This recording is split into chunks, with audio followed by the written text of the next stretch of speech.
Hey, this is a road rant. Not much on the visual.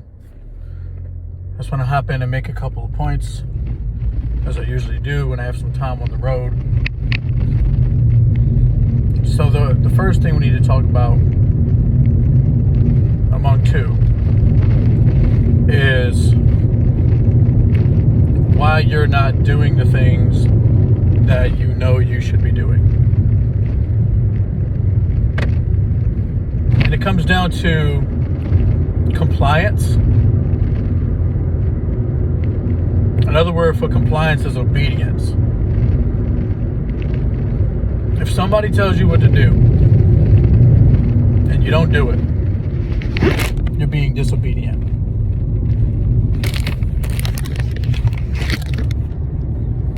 Even if that person is you. Let me say that again. Even if that person is you.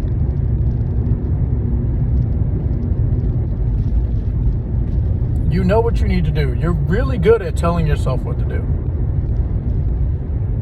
But why would you tell yourself to do something and then not do it? And the reason is because you're disobedient. You don't obey yourself. You say, oh, I need to work out. But then you don't work out. You say, oh, I need to eat healthy. But then you eat a whole stack of Oreos. You say, I need to do well at work. But then you perform less than what is expected.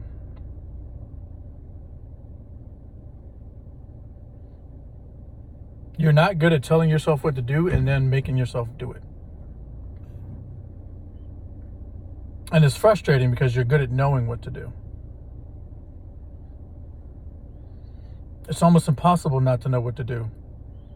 There's clues and cues everywhere. You're constantly bombarded with information. And if you're in personal development, you seek information. And you'll get good ideas all day, every day. You say, oh, that's a good idea. I need to do that.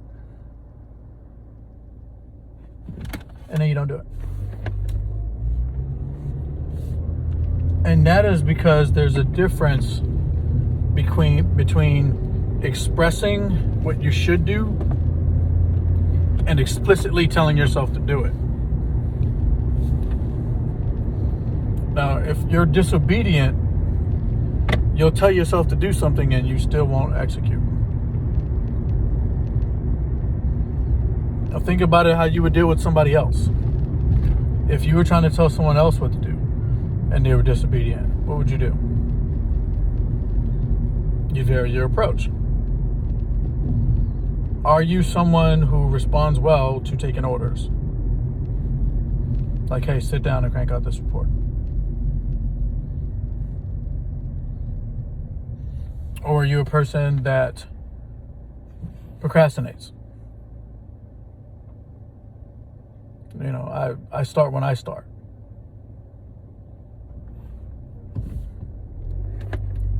Procrastination is anytime you put space between the time you could do something that you need to do and the time that you actually do it.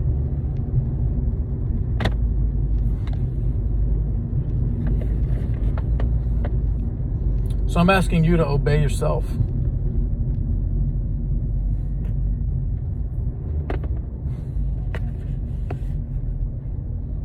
Don't tell yourself to do things if telling yourself to do things doesn't work.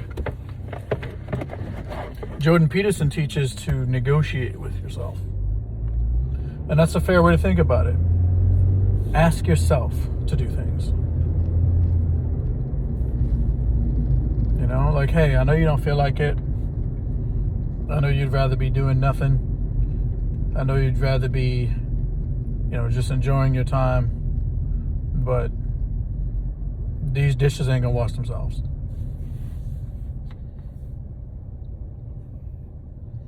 And you don't want to be stuck with dishes that are dirty when you go to make something to eat, or you don't want to have to wash something just to eat. For me, do the dishes. That's very different from, I need to do the dishes. Like, just acknowledging that you need to do something is not the same as doing it. It's certainly not the same as asking yourself to do it. And I know the concept of asking yourself seems kind of weird because you think you're one person. You're not one person. Your psyche is segmented at least in two.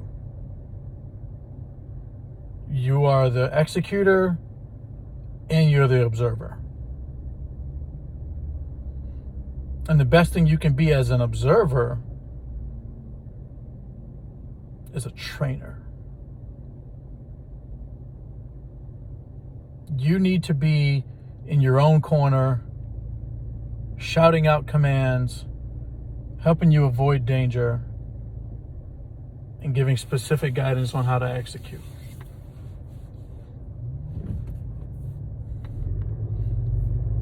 I mean, what corner would send their fighter out and be like, yeah, just go out there and wing it. Just see whatever happens, man. No, you're going to get specific advice. You're going to get a game plan. It's going to be precise. But if you don't listen to your corner and you get hit, that's on you.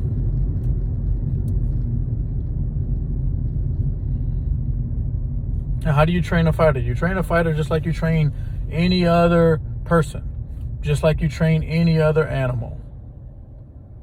Through repetition and small victories.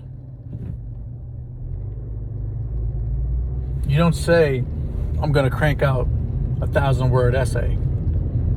You say, I'm going to crank out 5 words. After you crank out 5 words, you say, okay, maybe I can do, let me just finish this thought. After you finish that thought, you say, well, maybe I can just reorganize this a little bit. And you just keep going with small, manageable steps. You got to break stuff down. A lot of times we disobey ourselves because we're telling ourselves to do a big thing. Don't tell yourself to do a big thing. Ask yourself to do a small thing. You say, well, I don't feel like doing that. Okay, well, how much of it do you feel like doing? Well, I don't feel like doing any of it. Okay, well, what's the natural result of doing any of it? The natural result of not doing any of it is whatever the consequences are for not doing it. I said, well, do you want the consequences? No, I don't want the consequences. So either you're choosing to do what you need to do and seek the rewards of it, or you're choosing to not do what you need to do and thereby seeking the consequences of it. Because once work is in front of you, it's there. Once expectations are levied upon you, they're there. So either you can meet those expectations and get the reward that comes with that, or you can not meet those expectations and get the consequences that come with that. Which brings me to my second point. Don't cut corners. No shortcuts. No less than the best you can do.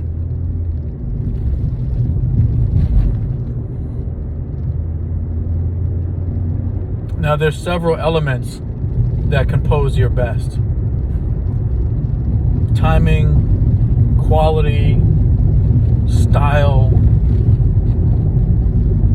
There's several factors that compose your best. And it depends on what you're doing, obviously.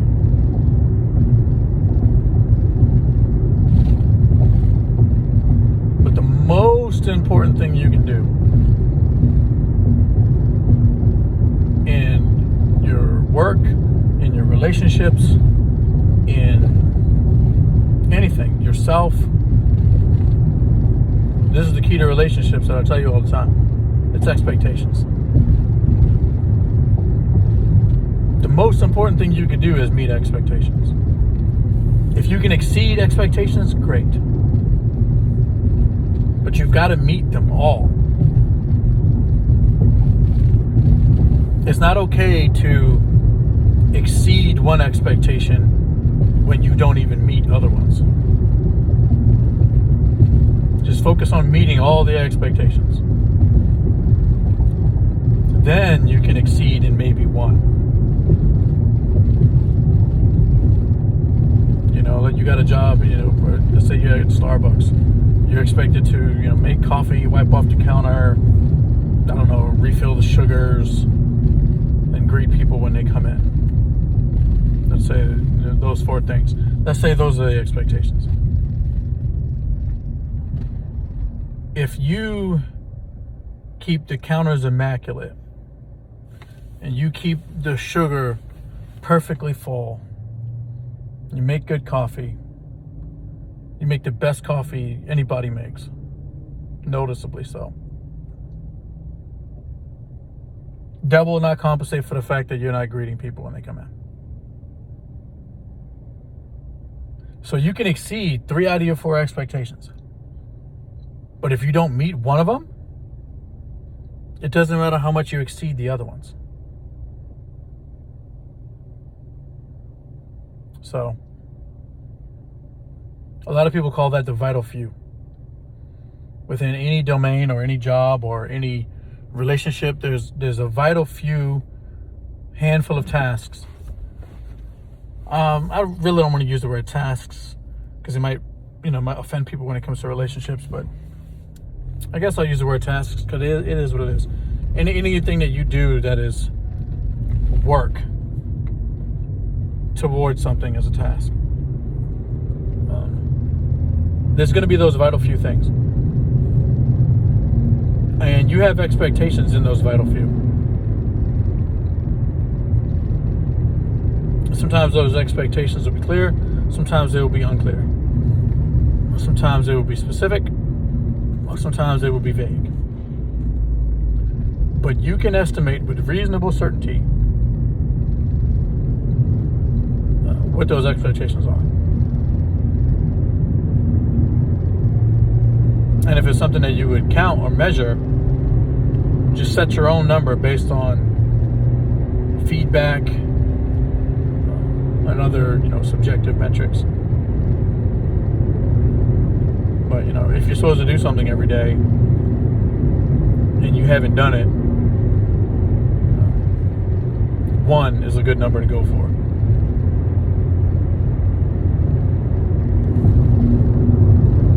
But don't cut corners, man. Kobe used to have this thing where he had guys doing suicides, and he would have a guy who would try not to touch the line when he's supposed to touch the line. And the question is, why are you not touching the line? You're already right there. You're so close. The amount of effort that you're spending is so much that it only takes a little bit more to actually do what you're supposed to be doing.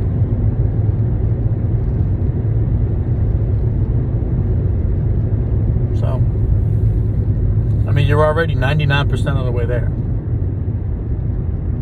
Why not just go out that 100%? And I'll tell you why people cut corners. They cut corners because they're trying to ration their energy. They cut corners because they're trying to save themselves.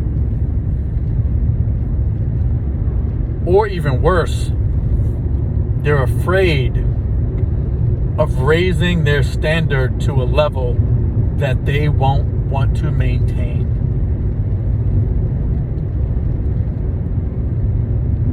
How about that for a heartbreak? The reason you're not doing things that you know you should be doing might be because you're afraid to raise your standard to a level you don't want to maintain. You don't want to get up to a level that requires the amount of energy on a consistent basis that you don't want to put out.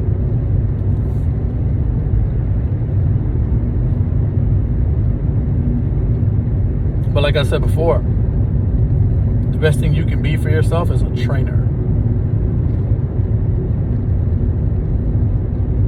If you go for small wins, frequent ones, and you go for encouragement rather than belittling or terrorizing, then what you'll realize is your overall standard will naturally increase. Your output will naturally increase. And you won't be afraid to do more because you already do so much already.